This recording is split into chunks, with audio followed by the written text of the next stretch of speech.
Praise the Lord. கிறிஸ்துக்குள் பிரியமானவர்களே, ஆண்டவர் இயேசுவின் நாமத்தில் இந்த புதியதொரு மாதத்தில் உங்கள் ஒவ்வொருவரையும் சந்திப்பதில் மிக மகிழ்ச்சி அடைகின்றேன். இறைவன் நமக்கு இந்த ஆண்டில் 3 மாதத்தை முடித்து இந்த 4ஆம் மாதத்தை அருமையாய் காண செய்திருக்கின்றார். ஆகையால் ஆண்டவருக்கு நாம் எல்லோருமே நன்றி சொல்வோம். இந்த மாதம் அநேகர் நிறைய எதிர்பார்ப்போடு வந்திருக்கின்றோம் ஆண்டவர் சமூகத்தில். இந்த புதிய மாதத்தில் ஆண்டவர் எனக்கு இதை செய்வாரா, அது நடந்து விடுமா, நான் எதிர்நோக்கி காத்திருக்கிற காரியம் நடக்குமா என்று எதிர்பார்ப்போடு வந்திருக்கின்றோம். நாம் எதிர்பார்க்கும் எதிர்பார்ப்பை நிறைவேற்றக்கூடியவர் அவராக இருக்கின்றார். திருப்பாடல் அதிகாரம் 62 இறைவார்த்தை 5 பார்க்கின்றோம். நான் எதிர்பார்க்கும் நலன் வருவது அவரிடமிருந்தே. இன்றைக்கு நான் எதிர்பார்த்து கொண்டிருக்கின்ற காரியம் நடக்கப் போவது ஆண்டவரால் தான். ஆகையால் உங்கள் எதிர்பார்ப்பு எல்லாவற்றையும் இறைவன் நிச்சயம் நிறைவேற்றுவார். இந்த மாதம் நாம் தியானிக்கக்கூடிய வார்த்தையின் தலைப்பு என்னதென்றால், உனக்கான வழியை ஆண்டவர் காண்பிப்பார். பிரியமானவர்களே, உனக்கு எந்த வழி சிறந்ததோ அந்த வழியை ஆண்டவர் காண்பிக்க போகின்றார். ஒரு நபர் தன்னுடைய பயணத்தை தொடங்குகின்றார். எதை துணையாக வைத்து? ஒரு கூகுள் மேப்பை துணையாக வைத்து அந்த வழி பயணத்தை தொடங்குகின்றார். சில மணி தூரங்கள் சென்ற பிறகு ஒரு இடத்தில் பார்க்கின்றார், அந்த இடத்தில் போவதற்கு வழியே கிடையாது, நேராக செல்ல மட்டுமே வழி இருக்கின்றது. ஆனால் அந்த கூகுள் மேப் காட்டுவது என்னதென்றால், வலது பக்கம் ஒரு வழி இருக்கிறது என்று காட்டுகின்றது. இவர் பார்க்கும்போது அது நேராக செல்கின்றது. நேராக செல்லக்கூடிய பாதை ஒரு செவுறு வந்தவுடன் முடிவடைகின்றது. இப்படி இருக்க எங்கே வலது புறம் இந்த வழி திரும்புகின்றது என்ற ஒரு யோசனையோடு அவர் பயணத்தை தொடர்கின்றார்.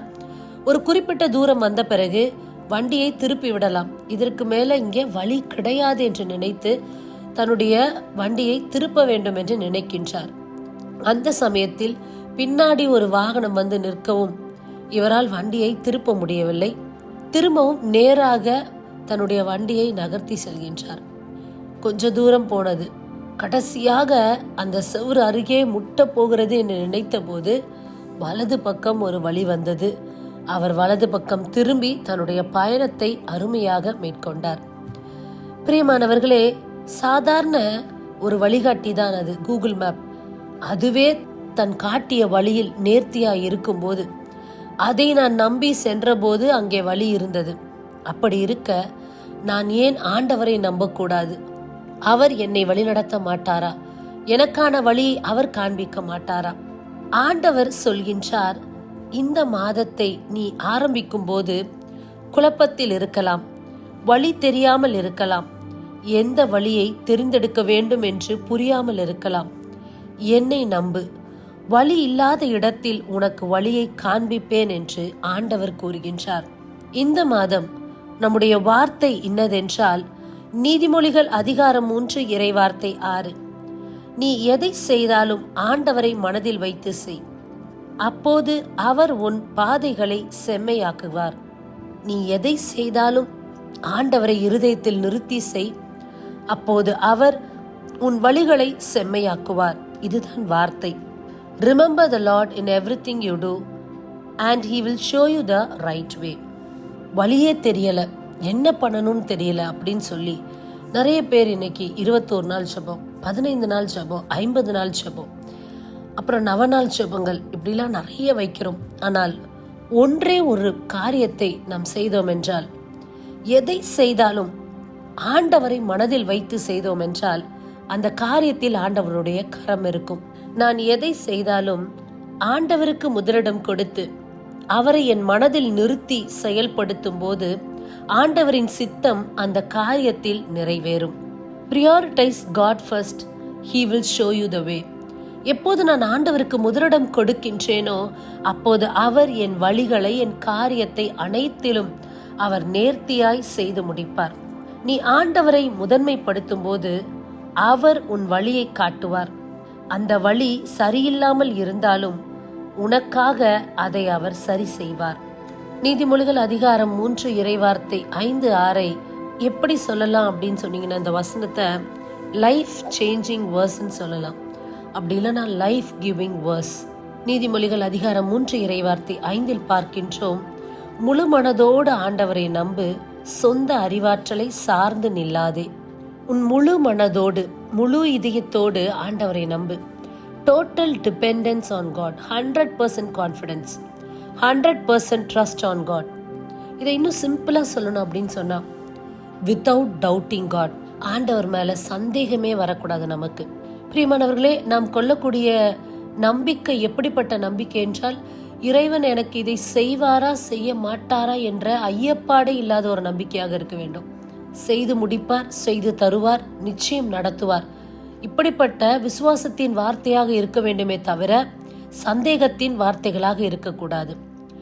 ரோமர் அதிகாரம் 4 இறைவார்த்தை 3 பார்க்கின்றோம், ஆபிரகாம் கடவுள் மீது நம்பிக்கை கொண்டார், அதை கடவுள் அவருக்கு நீதியாக கருதினார்.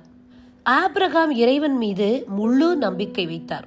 அப்ப நாம் இன்னைக்கு காட்டக்கூடிய முழுமையான நம்பிக்கை தான் ஆண்டவருக்கு தேவையான ஒன்றாக இருக்கின்றது. வெளியரங்கமாய் நான் ஆண்டவரை நம்புகிறேன், விசுவசிக்கிறேன் என்று காட்டுவதை விட உள்ளரங்கமாய் நம்முடைய இதயம் ஆண்டவரை நம்பத்தக்கதாய், ஆண்டவரை முழுமையாய் சார்ந்திருக்கக்கூடியதாக இருக்க வேண்டும். நான் ஒரு நீதிமான், நான் ஆண்டவரை நம்புகிற மனிதன் என்று சொல்லிவிட்டு எப்போதும் கையில ஒரு பைபிள் இருக்கணும், வெள்ளை ட்ரெஸ் போட்டுக்கணும், யார்கிட்டையும் பேச வேணாம், ஐசோலேட்டடா இருக்கணும் அப்படின்ற வெளி அடையாளங்கள் தேவையே கிடையாது. இந்த நாள்ல நம்முடைய இருதயம் ஆண்டவரோடு இணைக்கப்பட்டதாக இருக்க வேண்டும்.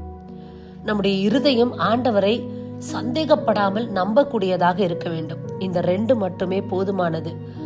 ஆபிரகாமுடைய வாழ்க்கையில் பார்க்கின்றோம், தொடக்க நூல் அதிகாரம் 15 இறைவார்த்தை 4-6 முடிய, இவன் உனக்கு பின் உரிமையாளன் ஆக மாட்டான், ஆனால் உனக்கு பிறப்பவனே உனக்கு பின் உரிமையாளன் ஆவான் என்று ஆபிரகாமுக்கு ஆண்டவர் வாக்கு அருளப்பட்டது. இவன்னா யாரு? ஆபிரகாமுடைய வேலையால் தான் இனிமேல் எனக்கு பின் செயல்படுத்தக்கூடியவன்னு ஆபிரகாம் நினைக்கிறார். அப்ப கடவுள் சொல்றாரு, இவன் கிடையாது, உனக்கு பிறக்க போகும் மகன்தான் உனக்கு பின் உரிமையாக இருப்பான், அவன்தான் மற்ற காரியங்களை எல்லாம் எடுத்து செயல்படுத்த போகிறான்னு சொல்றாரு. அதற்கு பின்பு ஆண்டவர் ஆபிரகாமை அழைத்து, வெளியில பாரு, வானத்தை நிமிர்ந்து பார், முடியுமானால் விண்மீன்களை எண்ணிப்பார், உன் வழி மரபினர் இப்படித்தான் இருப்பர் என்று ஆண்டவர் காட்டுகின்றார். இறைவார்த்தை 6 பார்க்கின்றோம், ஆபிரகாம் ஆண்டவர் மீது நம்பிக்கை கொண்டார், ஆண்டவர் அவருக்கு நீதியாக கருதினார். ஆபிரகாம் கடவுள் மேல வைக்கிற நம்பிக்கை தான் ஆண்டவருக்கு ரொம்ப ரொம்ப பிடிச்ச ஒரு காரியமா இருந்தது. ஆண்டவர் ஆபிரகாமுடைய வாழ்க்கையில அற்புதம் செய்வதற்கு இதுவே உகந்ததாக இருந்தது. எது? ஆபிரகாம் இறைவன் மீது வைத்த நம்பிக்கை தான் உகந்த ஒரு காரியமாக இருந்தது, ஆண்டவர் கருதக்கூடிய காரியமாக இருந்தது. எல்லா விதத்திலும் ஆபிரகாம் அதற்கு தகுதியானவராகவும் இருந்தார். இன்று உங்களுக்கு கடவுள் சொல்லும் வார்த்தைகள் இதுதான், உன் அறிவை கொண்டு யோசிக்காதே, உன் இதயத்தில் இருந்து என்னை நம்பு என்று ஆண்டவர் சொல்லுகின்றார். உங்க அறிவை கொண்டு நீங்க யோசிச்சு பார்த்தீங்க அப்படின்னு சொன்னா, இது எப்படி நடக்கும்? இங்க வழியே இல்லையே, இது நடக்கிறதுக்கு எந்த ஒரு சைனுமே இல்லையே, அப்புறம் எப்படி நடக்கும்? இதுக்கெல்லாம் சாத்தியமே இல்லை, பிராக்டிக்கலா யோசிச்சு பாருங்க அப்படின்னு நிறைய நேரம் நம்மளோட அறிவு சொல்லுது. ஆனா இதயம் சொல்லுது, ஆண்டவரை நம்பு. முற்காலத்துல ஆண்டவர் எவ்வளவு அற்புதம் உன் வாழ்க்கையில செஞ்சிருக்காரு, அதே போல இந்த நாட்கள்லயும் ஆண்டவர் செய்வாரு அப்படின்னு சொல்லி இதயம் சொல்லுது. நீதிமொழிகள் அதிகாரம் 3 இறைவார்த்தை 5, முழு மனதோடு ஆண்டவரை நம்பு, உன் அறிவை சார்ந்து நில்லாதே. நீ ஆண்டவரை நம்பினால் ஆண்டவர் உன் வாக்கு தத்தத்தை நிறைவேற்றுவார். நீ ஆண்டவரை முழு மனதோட நம்பின அப்படின்னு சொன்ன, ஆண்டவர் எதெல்லாம் உங்களுக்கு வாக்களித்தாரோ அதை எல்லாத்தையும் நிறைவேற்ற அவர் வல்லமை உள்ளவராக இருக்கின்றார். சமீபத்துல ஒருத்தருடைய சாட்சியை நான் கேட்டேன். அப்ப அவங்க சொன்னது என்னன்னா, டாக்டர் சொன்னாங்களாம் கேன்சரோட 3rd ஸ்டேஜ் அப்படின்னு சொன்னாங்களாம். ட்ரீட்மெண்ட் எடுத்துட்டு இருந்தாங்களாம். ஆனா தொடர்ந்து அவங்களுடைய இருதயம் கடவுளை நம்பிச்சான். ஆண்டவரே எனக்கு இந்த நோயிலிருந்து பரிபூர்ண விடுதலை கொடுங்கன்னு சொல்லி தொடர்ச்சியா ஆண்டவரை நம்பினாங்களாம். அறிவை நம்பல, டாக்டர் கொடுத்த ரிப்போர்ட்டை நம்பல, டாக்டர் சொன்ன வார்த்தைகளை நம்பல. நாங்க கொடுக்குற மெடிசன் உங்களுக்கு ரெஸ்பாண்ட் பண்ணல அப்படின்னா இதுல எந்த ஹோப்புமே கிடையாது அப்படின்னு சொல்லி டாக்டர் சொல்லிட்டாங்க.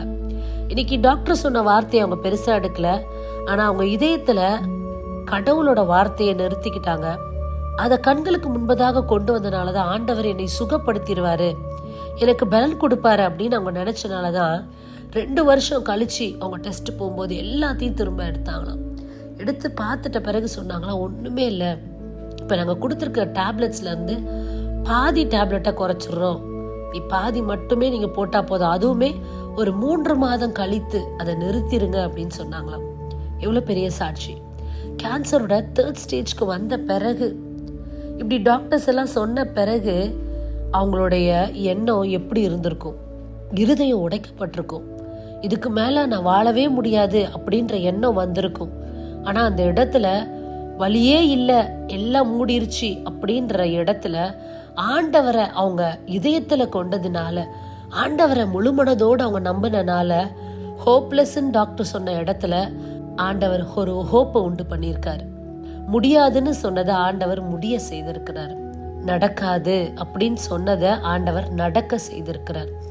இந்த நாளில் கேன்சர் 2nd ஸ்டேஜாக இருந்தானே, 4th ஸ்டேஜாக இருந்தானே, ஆண்டவரை நம்பி இன்றைக்கு அவர் நமக்கு வாக்குத்தத்தம் பண்ணினதை நிறைவேற்ற வேண்டும் என்று அவர் நினைத்து விட்டால், நிச்சயமாக நம்முடைய வாழ்க்கையில மலை போல பிரச்சனைகள் இருந்தாலும் நம்முடைய அறிவுக்கு எட்டும் போது அது முடியாது. ஆனால் அவருக்கு அது மிக மிக எளிதான ஒரு காரியமாக இருக்கின்றது.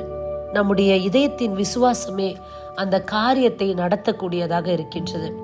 நீதிமொழிகள் அதிகாரம் 3 இறைவார்த்தை 6, ஆண்டவரை மனதில் வை. ஆண்டவரை மனதில் வைத்துட்டு எல்லாத்தையும் நாம் செய்யும் போது நிச்சயமாக ஆண்டவர் நம்முடைய வாழ்வில் பெரிய பெரிய காரியங்களை அவர் செய்வார். Trusting God with all my heart will change everything.